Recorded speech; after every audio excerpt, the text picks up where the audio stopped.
Hello everyone, स्वागत है आपका हमारे YouTube channel science low to high में। आइए टेंस को कंटिन्यू करते हैं। और हमने पिछले वीडियो में फ्यूचर इंडेफिनिट के बारे में डिटेल से पढ़ लिया था। जो अगला हमारा है वो है फ्यूचर कंटिन्यूअस टेंस, जिसके बारे में हम डिटेल से पढ़ेंगे। ठीक है। और यदि आप इस वीडियो में पहली बार जुड़े हैं तो प्लीज़ आपसे रिक्वेस्ट है आप जाके पहले प्रीवियस वीडियो को देखें, जिससे आपका कॉन्सेप्ट है वो क्लियर हो जाए। ठीक है। तो आइए हम चलते हैं फ्यूचर कंटिन्यूअस टेंस। आइए तो हम लोग देखते हैं फ्यूचर कंटिन्यूअस टेंस, यानी कि भविष्य का जारी काल। ठीक है। इस प्रकार से जैसे हम लोग पिछले वीडियो में देखे थे, पहले पहचान, नियम, उसके बाद फॉर्मूला, इसी प्रकार से इसमें भी हम वही देखेंगे। पहले पहचान, उसके बाद नियम, उसके बाद फॉर्मूला, उसको एग्जाम्पल यानी कि उदाहरण। ठीक है। तो पहले पहचान हम देखते हैं। देखिए, जिस वाक्य के अंत में रहा होगा, रही होगी, रहे होंगे, ठीक है, लगा हो, तो उस वाक्य को या फिर उसे, ठीक है, फ्यूचर कंटिन्यूअस टेंस कहते हैं। यानी कि पहचान क्या है? जब किसी वाक्य के अंत में रहा होगा, रही होगी, रहे होंगे इत्यादि शब्द आएगा तो उसे हम फ्यूचर कंटिन्यूअस टेंस का वाक्य कहेंगे। क्लियर। पहचान के बाद अगला आता है नियम। अब देखिए, नियम 4 पढ़ना है हमको। पहला अफर्मेटिव सेंटेंस, दूसरा निगेटिव सेंटेंस, तीसरा इंट्रोगेटिव सेंटेंस, और चौथा हमारा है इंट्रोगेटिव एंड नेगेटिव सेंटेंस। तो पहला हम क्या पढ़ रहे हैं? सबसे पहले अफर्मेटिव सेंटेंस, यानी कि साधारण वाक्य। इसका नियम देखिए क्या कह रहा है। ऐसे वाक्यों को बनाने के लिए विल बी तथा या फिर शैल बी का प्रयोग करते हैं, अर्थात आई और वी के साथ शैल बी तथा अन्य सभी कर्ताओं, यानी कि और इसके आई और वी के अलावा और जो भी सब्जेक्ट होगा उनके साथ विल बी का प्रयोग करते हैं, तथा क्रिया यानी कि वर्ब के फर्स्ट फॉर्म, देखिए वी फर्स्ट, यानी कि वर्ब के फर्स्ट फॉर्म में आईएनजी जोड़ देते हैं। ध्यान सुनिए। देखिए, इसका नियम ये कहता है कि आई और वी के साथ हम लोग शैल बी तथा अन्य सभी कर्ताओं के साथ विल बी का प्रयोग करते हैं। अब देखिए, फॉर्मूला इसका क्या कहता है? सब्जेक्ट प्लस विल बी या फिर शैल बी, उसके बाद वर्ब का फर्स्ट फॉर्म, उसके बाद आईएनजी, उसके बाद ऑब्जेक्ट, उसके बाद से अदर वर्ड, यानी कि जो बचा रहेगा लास्ट में लिख देंगे। ठीक है। अब देखिए एग्जाम्पल देखते हैं, उदाहरण। पहला उदाहरण क्या है? माता जी खाना बना रही होंगी। देखिए, रही होंगी है तो फ्यूचर कंटिन्यूअस टेंस। अब सबसे पहले सब्जेक्ट, तो माता जी, तो मदर, या फिर द लगा सकते हैं आप लोग, द मदर। ठीक है, मदर। अब विल बी, शैल बी, तो आई और वी के साथ शैल बी, अन्य सभी कर्ता, तो कर्ता हमारा माता जी है, यानी कि सब्जेक्ट मदर है तो मदर के लिए will be, the mother will be. ठीक है। वर्ब का फर्स्ट फॉर्म, तो बना रही होंगी, तो बनाने क्या होता है? कुकिंग। देखिए, कुक मतलब बनाना, और कुकिंग मतलब बना रही होंगी, क्योंकि आईएनजी लगाना वर्ब के फर्स्ट फॉर्म में। Clear. Cooking the food. Clear. The mother will be cooking the food. ठीक है। अगर आता बच्चे स्कूल जा रहे होंगे। देखिए, रहे होंगे आ गया तो कंटिन्यूअस है फ्यूचर का। बच्चे, तो सब्जेक्ट लिखेंगे द चिल्ड्रेन,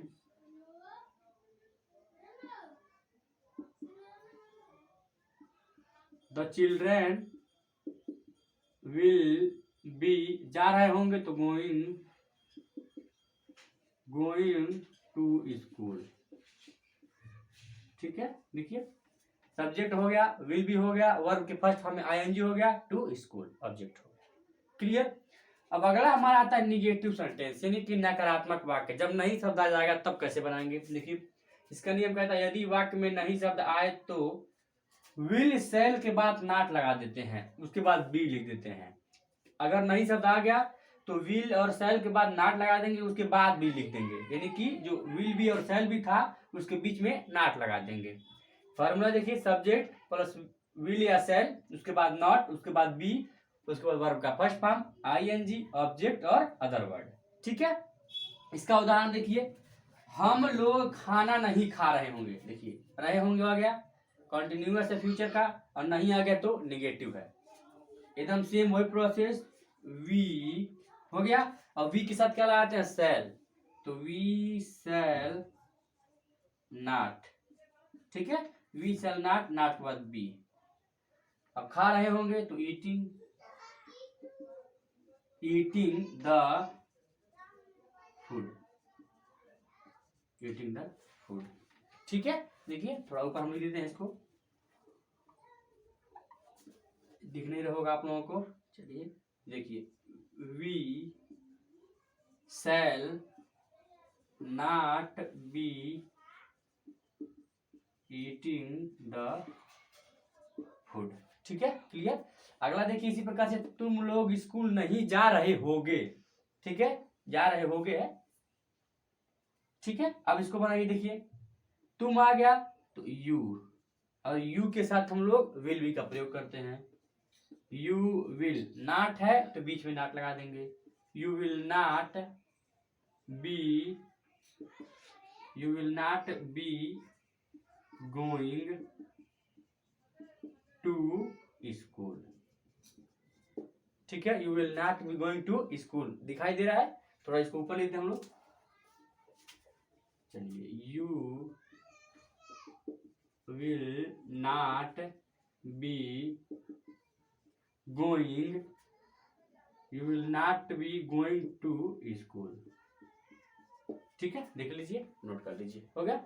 अब देखिए ये हमारा अफर्मेटिव और निगेटिव खत्म हो गया। ठीक है, इसके बाद जो अगला हमारा आएगा वो आएगा इंटरोगेटिव सेंटेंस, यानी कि प्रश्नवाचक वाक्य। ठीक है, चलिए तो अब हम देखते हैं इंटरोगेटिव सेंटेंस यानी कि प्रश्नवाचक वाक्य। ठीक है, इसका भी नियम पहले देखते हैं। यदि वाक्य में प्रश्नवाचक शब्द जैसे मान लीजिए कब, कहाँ, क्यों, क्या, कैसे आदि आते हैं तो उन्हें बनाने के लिए निम्न सूत्र का प्रयोग करते हैं। यानी कि जब प्रश्नवाचक वाक्य आ जाएगा, यानी कि कब, कहाँ, क्यों, कैसे, तब उसको बनाने के लिए दो सूत्र का हम प्रयोग करते हैं। पहला देखिए हमने लिखा है, जब प्रश्नवाचक शब्द बीच में आए। जैसे मान लीजिए क्वेश्चन वर्ड हम कोई बोलते हैं तो या दो प्रकार से हम बोल सकते हैं, या तो क्वेश्चन वर्ड बीच में या तो पहले ही। जैसे देख लीजिए यहाँ पे हमने एग्जाम्पल लिखा है, वे क्रिकेट कब खेल रहे होंगे, तो प्रश्नवाचक वाक्य बीच में आ गया। और नीचे लिखा है, क्या किसान खेत जोत रहा होगा, तो प्रश्नवाचक वाक्य पहले आ गया। तो दोनों के अलग अलग रूल होते हैं। ठीक है, तो पहला हम पढ़ रहे हैं, जब प्रश्नवाचक शब्द बीच में आए तब उसका फॉर्मूला देखिए। पहले सबसे पहले क्वेश्चन वर्ड, उसके बाद विल या शैल, उसके बाद सब्जेक्ट, उसके बाद बी, उसके बाद वर्ब का फर्स्ट फॉर्म और आईएनजी, ऑब्जेक्ट, अदर वर्ड, उसके बाद लास्ट में क्वेश्चन वर्ड। क्लियर। अब जैसे इसका एग्जांपल हम देखते हैं। पहला कह रहा है, वे क्रिकेट कब खेल रहे होंगे, तो खेल रहे होंगे, देखिए रहे होंगे आ गया तो फ्यूचर कंटिन्यूअस है, और कब बीच में आ गया है तो क्वेश्चन वर्ड वाला है। अब देखिए तो सबसे पहले क्वेश्चन वर्ड, तो लिख लीजिए क्वेश्चन वर्ड पहले। कब है, कब का क्या होगा, वेन। ठीक है, वेन हो गया। उसके बाद से विल या शैल, तो देखिए सबसे पहले हम देखेंगे विल या शैल सब्जेक्ट के अनुसार। तो सब्जेक्ट हमारा दे है, वे, और दे के अनुसार हम क्या लाएंगे, विल। तो वेन विल, उसके बाद से क्या, subject, when will they B. ठीक है, वर्ब का फर्स्ट फॉर्म, खेल रहे होंगे तो playing, playing the cricket.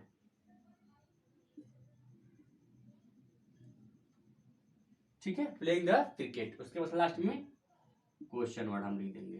Clear, देख लीजिए ये हमारा क्वेश्चन वर्ड विल हो गया, हमारा सब्जेक्ट हो गया, बी हो गया, वर्ब के फर्स्ट फॉर्म में आईएनजी और ऑब्जेक्ट क्रिकेट। अगला देखिए, मछुआरा मछली क्यों पकड़ रहा होगा, तो क्यों बीच में आ गया, तो सबसे पहले उसकी स्पेलिंग, तो वाई, और उसके बाद से मछुआरा सब्जेक्ट के लिए will, why will fisherman, why will fisherman हो गया। ठीक है, अब क्या, पकड़ना, पकड़ना क्या होता है, कैच, तो कैचिंग। ठीक है, क्योंकि वर्ब के फर्स्ट फॉर्म में ING, fisherman catching the fish, question marks. ठीक है, देखिए why will fisherman catching the fish. Clear. इसी प्रकार से हमारा अगला जो आता है वो आता है कि जब क्वेश्चन वर्ड जो हमारे पास है प्रश्नवाचक वाक्य वो पहले ही आ जाए, तब कैसे बनाएंगे, तो सबसे पहले विल या शैल, उसकी मीनिंग नहीं लिखेंगे, यानी कि जो क्वेश्चन वर्ड है उसको हम लिखेंगे ही नहीं। सबसे पहले विल या शैल सब्जेक्ट के अनुसार, उसके बाद सब्जेक्ट, उसके बाद वी, वर्ब का फर्स्ट फॉर्म, आईएनजी, ऑब्जेक्ट और अदर वर्ड। क्लियर। इसका एग्जांपल देखिए, क्या किसान खेत जोत रहा होगा, देखिए रहा होगा तो फ्यूचर कंटिन्यूअस, क्या आ गया है तो इसके लिए विल या शैल, और विल या शैल में कौन लगाएगा? यदि हमारा सब्जेक्ट आई और वी होता तो हम शैल लगाते, लेकिन हमारे पास क्या है, किसान है, तो क्या लगाएंगे? विल। विल उसके बाद सब्जेक्ट तो farmer, will farmer. Be verb का फर्स्ट फॉर्म जोतना, तो जोतना का क्या हो जाएगा बताइए? में आईएनजी, प्लाउजिंग, क्योंकि वर्ब के फर्स्ट फॉर्म में आईएनजी, तो प्लाउजिंग द फील्ड। फील्ड मतलब खेत। क्वेश्चन हम लगा देते हैं, ठीक है, हो गया, यहाँ लगा दिया हमने। अगला एग्जांपल लिखने के लिए क्लियर। देखिए will farmer be ploughing the field, clear. अगला एग्जांपल है, क्या वे मेले में जा रहे होंगे, ठीक है, तो क्या पहले आ गया, तो इसके इस पे नहीं लिखेंगे हम, तो क्या लगाएंगे? विल। विल क्यों? क्योंकि सब्जेक्ट हमारा दे है, दे मतलब वे, विल दे बी, ठीक है, जा रहे होंगे तो गो, आगो का first form going, will be going in fair, fair मतलब मेला, ठीक है, तो क्वेश्चन वर्ड, क्लियर, नोट कर लीजिए। अब अगला हमारा आता है वो इंट्रोगेटिव एंड नेगेटिव सेंटेंस, ठीक है। ये तो अगला हमारा है इंट्रोगेटिव एंड नेगेटिव सेंटेंस, यानी कि प्रश्नवाचक एवं नकारात्मक वाक्य, अर्थात एक ही वाक्य में प्रश्नवाचक वाक्य और नकारात्मक वाक्य दोनों रहेंगे, ठीक है। तब कैसे बनाएंगे, देखिए नियम पढ़ते, देखिए नियम कह रहा है, यदि वाक्य में प्रश्नवाचक शब्द के साथ साथ नहीं शब्द भी आता है तो, लेकिन नहीं शब्द भी आता है तो उस नहीं शब्द की अंग्रेजी के लिए कर्ता यानी कि सब्जेक्ट के बाद नॉट लगा देते हैं। देखिए जब प्रश्नवाचक वाक्य में नकारात्मक वाक्य भी आ जाए तो कुछ नहीं परिवर्तन करना है, केवल सब्जेक्ट के बाद नॉट लगा देना है, बाकी सेम इंटरोगेटिव की तरह ही बना देंगे, क्लियर। जैसे पहला देखिए वही रहेगा, दो नियम है, जब प्रश्नवाचक शब्द बीच में आए और उसके साथ साथ नहीं शब्द भी आए। देखिए तो पहले क्वेश्चन वर्ड, उसके बाद विल या शैल, उसके बाद सब्जेक्ट, सब्जेक्ट के तुरंत बाद नॉट, उसके बाद बी वर्ब का फर्स्ट फॉर्म आईएनजी, ऑब्जेक्ट और अदर वर्ड, यानी कि जो बचा रहेगा लास्ट में लिख देंगे, क्लियर। पहला एग्जांपल देखिए, राधा गीत क्यों नहीं गा रही होगी, देखिए रही होगी आ गया तो फ्यूचर कंटिन्यूअस, नहीं आ गया तो निगेटिव है, और क्यों प्रश्नवाचक वाक्य यानी कि इंट्रोगेटिव एंड नेगेटिव है। इसको बनाएंगे, देखिए तो पहले क्वेश्चन वर्ड, क्योंकि क्वेश्चन वर्ड हमारा बीच में आ गया है पहला, तो पहले वाई, ठीक है, वाई के बाद क्या लगाना, देखिए विल या शैल, तो राधा हमारा क्या है बताइए, आई और वी के लिए शैल, राधा के लिए क्या लाएंगे विल, वाई विल, उसके बाद सब्जेक्ट तो राधा, वाई विल राधा, उसके बाद से नॉट, नॉट बी, देखिए सिंग मतलब गाना, सिंगिंग वर्ब के फर्स्ट फॉर्म में ING, singing the song, clear, ठीक है। अब देखिए क्वेश्चन लगा देंगे हम लोग, हो गया। अब अगला हमारा देखिए क्या आता है, हम लोग विज्ञान का अध्ययन क्यों नहीं कर रहे होंगे, ठीक है, क्योंकि बीच में क्यों आ गया, नहीं भी आ गया, तो सबसे पहले क्या लगाएंगे हम, वाई, क्योंकि बीच में आ गया क्वेश्चन वर्ड, तो पहले वाई क्वेश्चन वर्ड लिख दिया, विल, तो विल नहीं शैल, क्यों शैल, क्योंकि हम की मीनिंग होती है वी, और वी सब्जेक्ट के लिए शैल, वाई शैल, उसके बाद subject why shall we not be, ठीक है। उसके बाद से क्या, अध्ययन, अध्ययन करना होता है स्टडी, स्टडी मतलब अध्ययन करना, तो स्टडी हो गया, और आईएनजी स्टडिंग ऑफ, किसका अध्ययन, विज्ञान का, स्टडिंग ऑफ साइंस, और क्वेश्चन वर्ड, क्लियर, ठीक है, नोट कर लीजिए। और इसी प्रकार से हमारा जब प्रश्नवाचक वाक्य पहले आए, यानी जो क्वेश्चन वर्ड है पहले आ जाए और उसके साथ साथ नई शब्द भी हो, तब कैसे बनाएंगे, देखिए इसका फॉर्मूला है विल या शैल, उसके बाद सब्जेक्ट के तुरंत बाद नॉट, उसके बाद बी, उसके बाद भी फर्स्ट यानी कि वर्ब का पहला अवस्था, उसके बाद आईएनजी, उसके बाद ऑब्जेक्ट, उसके बाद अदर वर्ड, और लास्ट में क्वेश्चन वर्ड, क्लियर। अब इसका देखिए एग्जांपल, क्या शिकारी जंगल में शिकार नहीं कर रहा होगा, देखिए रहा होगा है तो कंटिन्यूअस है, और कंटिन्यूअस का इंट्रोगेटिव नेगेटिव, क्योंकि क्वेश्चन वर्ड भी है और नहीं वर्ड भी है, ठीक है। और क्वेश्चन वर्ड पहले आ गया है तो उसकी स्पेलिंग यानी कि मीनिंग नहीं लिखेंगे, क्या करेंगे, विल या शैल, तो देखिए शिकारी है तो शिकारी के लिए क्या यूज करेंगे, विल, विल, उसके बाद सब्जेक्ट हंटर, क्योंकि शिकारी का मतलब क्या होता है, हंटर, विल हंटर नॉट, अब देखिए शिकार करना हंट, ठीक है, हंट मतलब शिकार करना हो गया हमारा, और हंटिंग हम लगा देंगे क्योंकि वर्ब के फर्स्ट फॉर्म में ING, hunting in the forest question mark. ठीक है, देखिए विल हंटर, सॉरी बी देखिए हम भूल गए हैं, बी लगा दीजिए। ठीक है, लिख दीजिए बी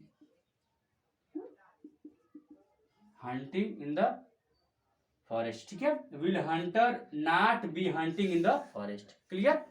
अगर हमारा क्या हम पुस्तक नहीं पढ़ रहे होंगे तो देखिए क्वेश्चन पहले आ गया, तो क्या हम करेंगे, प्रश्नवाचक वाक्य का मीनिंग नहीं लिखेंगे, तो हम है तो हम के लिए क्या लगाते हैं, cell.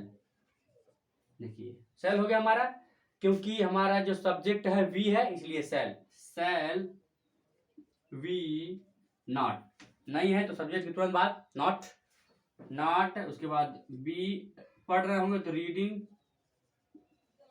Reading the book question mark. Note हो गया। ठीक है, नोट कर लीजिए। ठीक है, अच्छे से। और ये हमारा फ्यूचर जो कंटिन्यूअस है खत्म हो गया, जो अगला हम पढ़ेंगे वो है फ्यूचर परफेक्ट टेंस। ठीक है, नोट कर लीजिए। और यदि आपको हमारे वीडियो से लाभ होता है तो चैनल को सब्सक्राइब करें और दोस्तों को शेयर करें। धन्यवाद।